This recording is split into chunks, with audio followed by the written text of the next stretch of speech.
में मैं आपके साथ नेहा वर्मा। करनाल लघु सचिवालय के मुख्य गेट पर टेंट लगाकर डटे किसान। सचिवालय के आसपास भारी पुलिस बल तैनात किया गया। किसान साथियों के साथ राकेश टिकैत भी डटे हुए हैं लघु सचिवालय के मुख्य गेट पर।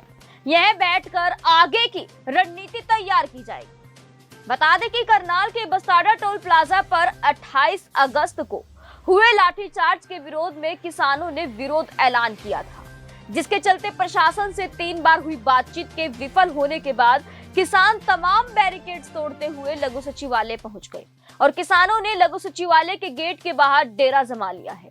यहाँ पर लंगर की व्यवस्था भी की गई है और टेंट लगा दिए गए हैं और मौके पर भारी संख्या में किसान बैठे हुए हैं।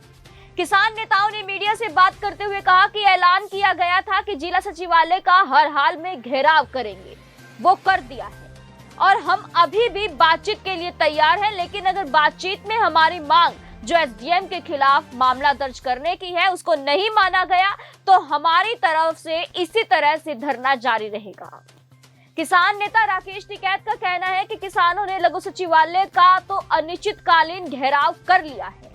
किसान साथियों के साथ वह खुद सचिवालय पर ही डटेंगे और यहीं से आगे की लड़ाई जारी रहेगी। इधर किसान नेता योगेंद्र यादव ने कहा कि किसान जिला सचिवालय पहुंच चुके हैं, अब यहां सभी को शांति से बैठकर अगली रणनीति तैयार की जाएगी। वहीं उन्होंने कहा कि सरकार एसडीएम को बचाना चाहती है, उन्हें ना तो मृतक किसान से कोई मतलब है और ना ही संघर्ष कर रहे किसानों की मांगों से। इसीलिए किसान भी कड़े से कड़े इम्तिहान देने को तैयार है। इसीलिए सुशील काजल को न्याय दिलवाने के लिए अब कोई भी पीछे नहीं हटेगा और यहीं बैठकर अनिश्चितकालीन तौर पर धरना दिया जाएगा। वहीं फिलहाल प्रशासन की ओर से किसानों के साथ दोबारा से बातचीत का प्रस्ताव नहीं मिला है। देखें करनाल से संवाददाता सोहन पोरिया की यह रिपोर्ट।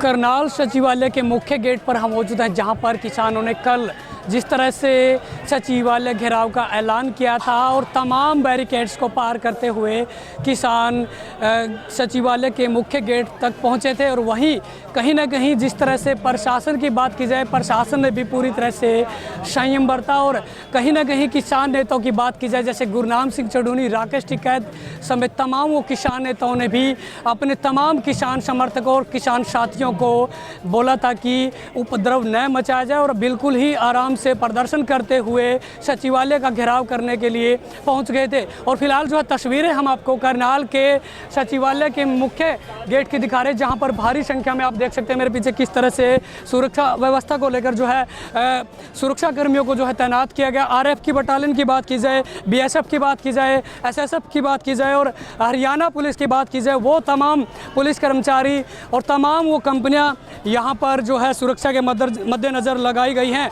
वहीं कहीं ना कहीं जिस तरह से राकेश टिकैत से जो अभी हमारी जो बात हुई उसमें भी उन्होंने यही कहा है कि सरकार अपनी हठ धर्मिता पर अड़ी हुई है और जिस तरह से किसानों ने सरकार के सामने जो मांगे रखी थी वो सरकार ने नहीं मानी है। उसी को लेकर राकेश टिकैत जो राष्ट्रीय प्रवक्ता हैं भारतीय किसान यूनियन के, उनका यही कहना है कि जो धरना है वो अनिश्चितकालीन तौर पर जो है इसी तरह से मुख्यालय के जो सचिवालय के जो गेट है वहाँ पर वो चलता रहेगा। वहीं कहीं ना कहीं जो है भारी संख्या में महिला पुलिस कर्मचारियों की भी यहाँ पर जो है उनको तैनात किया गया। कहीं ना कहीं सुरक्षा के मद्देनज़र जो है पुलिस प्रशासन जो है पूरी तरह से अलर्ट और मुस्तैद नज़र आ रहा। कहीं ना कहीं अगर बात की जाए जिस तरह से राकेश टिकैत ने कहा है कि जब तक ये मांगे जो जिन्होंने जिस तरह से रखी थी वो नहीं मानी जाती हैं तो उस दौरान जो है अनिश्चितकालीन जो प्रदर्शन है, जो यहाँ पर जो गेट के सामने जिस तरह से टेंट लगा लिया गया है और बैठ चुके हैं वो चलता रहेगा। कहीं ना कहीं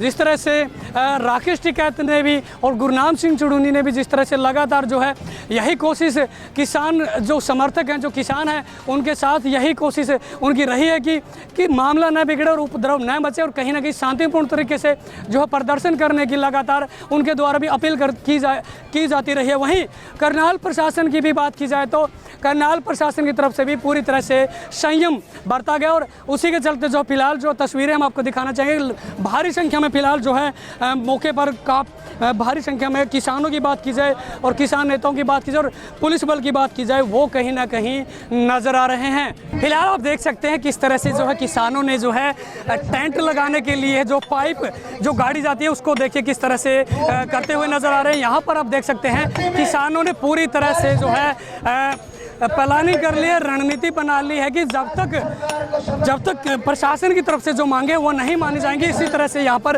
टेंट की व्यवस्था जो है धूप से बचने के लिए और बैठने के लिए जो यहाँ पर की गई, वहीं अभी सोचने वाली और देखने वाली बड़ी बात ये होगी कि प्रशासन की तरफ से इस मसले का क्या हल निकाला जाएगा।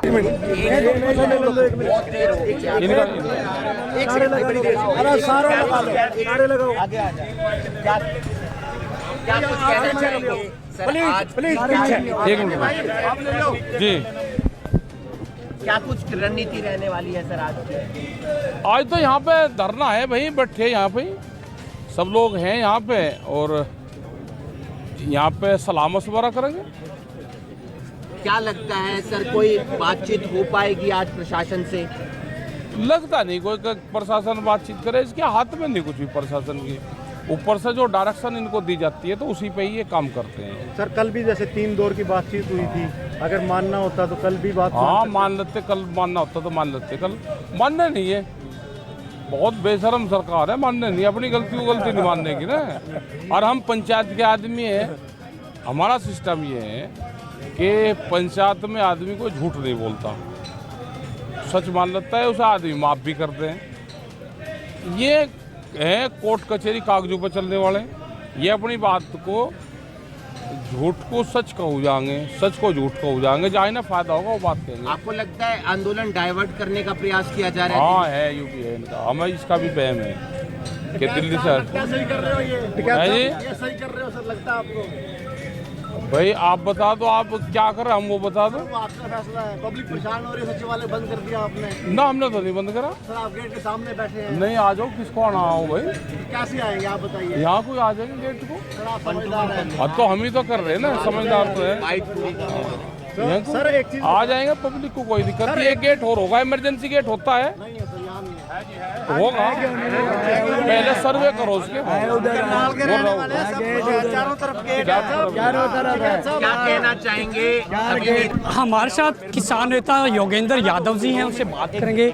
सर क्या कुछ कहेंगे, किसानों ने जिस तरह से मांगे रखी थी, प्रशासन के साथ कमेटी की भी मीटिंग हुई, लेकर बेनतीजा रहा और अभी फिलहाल घेराव कर लिएगा और गेट पर बैठे और पक्के टेंट भी लगा दिए। क्या कल हम 15 लोग सरकार से बातचीत करने गए। हमने कहा जी हम मामले को सुलझाना चाहते हैं, उलझाना नहीं चाहते हैं। और हमने कहा कि आप बिल्कुल कम से कम कोई चीज़ मान लो, जो महाभारत में कहते हैं ना, आखिर में उन्होंने कहा कि 5 गांव दे दो, बाकी राजपाट रख लो तुम सारा। हमने तो कल वो बात कर दी। हमने कहा कि आप इस अफसर को, जिसने किसानों के सर तोड़ने की बात कही, जिस पे सारा देश दुनिया थू थू कर रही है, उसको आप जेल में नहीं डालना चाहते, चलो कोई बात नहीं। आप उस पर FIR नहीं कर सकते, कोई बात नहीं। आप इंक्वायरी करो और इंक्वायरी से पहले सस्पेंड करो। भाई ये तो हो। अभी तक सरकार क्या कह रही है, बल्ले बल्ले बहुत अच्छा काम किया, सख्ती की जरूरत थी, थोड़ा शब्दों के चुनाव में गड़बड़ थी। क्या कहता कि लाठी से फूल बरसाओ, ये कह देता तो अच्छा था, है ना। ये दिक्कत ये है, सरकार का जो अड़ियल रवैया है, सरकार का जो अहंकार है, वो रास्ते में आ रहा है। हिसार में ये अहंकार टूटा, टोहाना में ये अहंकार टूटा और मुझे लगता है करनाल में भी टूटेगा। क्या मानते हैं, जिस तरह से बीजेपी ने करनाल में निकाय चुनाव को लेकर बैठक रखी, वो रखनी ज़रूरी थी? ये जान जान के बहाने बनाते हैं। पिछले महीने भर से बार बार किसानों को प्रोवोक कर रहे हैं, किसी ना किसी बहाने से मीटिंग कर रहे हैं, जबकि इनको पता है कि किसान इनकी मीटिंग बर्दाश्त नहीं करेगा। और उसके बाद इनका ये है कि कहीं किसान कुछ हिंसा कर दे, किसान को प्रोवोक करना, किसान से कोई गलत हरकत करवा लेना इनका इरादा है। लेकिन किसान भी डटा हुआ है और मैं करनाल के किसान को सलाम करता हूँ कि इतने सारे किसान आए, कहीं कोई तोड़फोड़ नहीं, शांति से यहाँ पे आ गए, सब बैरिकेड हटाते हुए यहाँ पहुँच गए। सलाम करता हूँ। अभी फिलहाल बात की जाए तो प्रशासन की तरफ से कोई प्रस्ताव मिला है मीटिंग के लिए आज? जी अभी तक नहीं है, हमारे दरवाजे बिल्कुल खुले हैं बातचीत के लिए। जब प्रशासन चाहे हम बिल्कुल तैयार हैं। लेकिन प्रशासन वालों को बेचारों को चंडीगढ़ फ़ोन करना पड़ेगा, चंडीगढ़ वाले बेचारों को दिल्ली फ़ोन करना पड़ेगा, तो फ़ोन वोन कर लें, उसके बाद बात कर लें। अगर बात की जाए प्रशासन की तरफ से अगर मांगे नहीं मानी गई तो ये प्रदर्शन कैसे रहेगा? तो हम बैठे हुए हैं भाई, बैठे रहेंगे, ऐसा किसान भी नहीं जाने वाला। अगर इनकी रैपिड एक्शन फोर्स खड़ी रह सकती है तो हम भी बैठे रह सकते हैं। ये थे किसान नेता योगेंद्र यादव। साफ तौर पर यही कहना है कि प्रशासन के साथ लगातार जिस तरह से 3 दौर की बैठक हुई कल, वो बेनतीजा साबित रही, और वहीं जिस तरह से मन से ऐलान किया गया था सचिवालय घेराव करने का, वो किया गया। और आज अभी जिस तरह से योगेंद्र यादव ने बताया है कि प्रशासन की तरफ से कोई प्रस्ताव अभी नहीं मिला है, और अगर प्रस्ताव मिलता है तो उन्हीं पहलुओं पर बात होगी, और अगर प्रशासन की तरफ से मांगी मान ली जाएंगी तो इस आंदोलन को, इस प्रदर्शन को यहाँ से जो टेंट जो गाड़े गए हैं वहाँ से उठा लिया जाएगा। वहीं कहीं ना कहीं इन्होंने ये भी कहा कि अगर प्रशासन की तरफ से ये मांगे नहीं मानी गई तो अनिश्चितकालीन तौर पर जो है प्रदर्शन इसी तरह से जारी रहेगा। हमारे साथ महिला किसान नेता सुदेश गोयत जी मौजूद हैं। जी, क्या कुछ कहेंगे? लगातार जो है 9 महीने का वक्त हो चुका है, किसान आंदोलन लगातार चल रहा है, सरकार मांगे नहीं मान रही, और वहीं कहीं ना कहीं जिस तरह से गत दिनों बीजेपी की करनाल में एक बैठक थी, और उसी दौरान करनाल से जो चंडीगढ़ दिल्ली की तरफ जो रोड जाता है वहाँ पर बस्ताड़ा टोल प्लाजा पर किसानों पर लाठियाँ बांधी, उसके बाद जो है प्रदर्शन हुआ। और आज जिस तरह से कल शाम को यहाँ पर किसान पहुँचे, घेराव किया, क्या कहेंगे? हम कल सुबह से यहाँ बैठे हुए हैं, अनाज मंडी में हम सारा दिन बैठे रहते, शाम को हम यहाँ पे आए थे। पुलिस प्रशासन ने बस्ताड़ा टोल पे उस दिन अनुशासन में शांतिपूर्ण ढंग से बैठे हुए किसानों पे लाठीचार्ज किया था, और जिस एसडीएम ने ये ऑर्डर दिया था कि किसानों का सिर फोड़ दो, उसके ऑर्डर के बाद किसानों का सिर फोड़ा गया, और एक भाई को इतनी चोटें लगी कि उसकी जान चली गई। उस शहीद परिवार को न्याय दिलाने के लिए हम कल सुबह से यहाँ पे करनाल में आए हुए हैं। हमारी मांग है कि शहीद किसान परिवार के एक सदस्य को नौकरी दी जाए, और उसके परिवार को 25 लाख का मुआवजा दिया जाए, और जिस एसडीएम के ऑर्डर देने से ये हत्या हुई है उसके ऊपर धारा 302 मुकदमा दर्ज किया जाए। लेकिन प्रशासन हमारी बात सुनने को तैयार नहीं है। और आज सुबह तो मैंने जब देखा यहाँ पे, हम कल सुबह से यहाँ पे हैं, सारी रात यहाँ थे, आज सुबह यहाँ पे 3 बीएसएफ के जवान यहाँ पे खड़े हुए थे। मुझे इतना एकदम देख के ऐसे लगा कि मतलब जब बीएसएफ वाले हमेशा बॉर्डर पे होते हैं तो क्या खट्टर सरकार किसानों को तो अपना दुश्मन मानती है? मुझे बहुत तकलीफ हुई इस बात की, और मैंने ऑब्जेक्शन उठाया। थोड़ी देर के बाद पुलिस ऑफिसर ने उन तीनों बीएसएफ के जवानों को यहाँ से हटा दिया गया। तो मैं ये कहना चाह रही हूँ कि खट्टर सरकार किसानों से इतना क्यों डरी हुई है? आप बीएसएफ को बुलाएं या आर्मी को बुलाएं, तब बुलाते जब हालात कंट्रोल से बाहर हो जाएं। बहुत मारा काटी चल रही हो, हम तो नी हत्ते बैठे हुए हैं, अनुशासन में बैठे हुए हैं, तो बीएसएफ की क्या जरूरत थी? वही कहीं ना कहीं प्रशासन की तरफ से मांगे नहीं मानी गई तो अगला कदम क्या होगा? हम यहाँ से करनाल छोड़ के नहीं जाने वाले जब तक ये मांगे पूरी नहीं हो जाती। 24 घंटे से ज़्यादा समय यहाँ हो गया बैठे हुए, और जितना भी समय लगेगा हम यहाँ बैठेंगे। हमारे किसान आगू जो फैसला लेंगे हम उसके साथ हैं, लेकिन हम बिना मांगे पूरी किए करनाल नहीं छोड़ने वाले।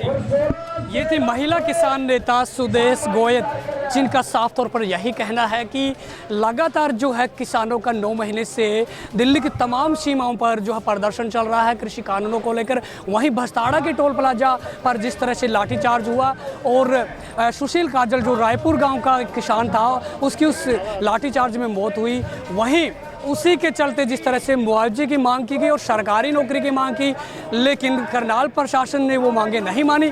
उसी को लेकर जो कल करनाल के नई अनाज मंडी में जो किसान महापंचायत बुलाएगी, तो उसके बाद जिस तरह से ऐलान किया गया था कि सचिवालय का घेराव किया जाएगा, और घेराव भी किया गया है, तो उसके बाद जिस तरह से सुदेश जो गोयत हैं उन्होंने बताया कि आगे जो रणनीति है वो जो तमाम जो सीनियर किसान नेता राकेश टिकैत हैं, गुरनाम सिंह चढ़ूनी है, दर्शन पाल है, वो रणनीति बनाएंगे, उसके आदेश पर आगे देखा जाएगा।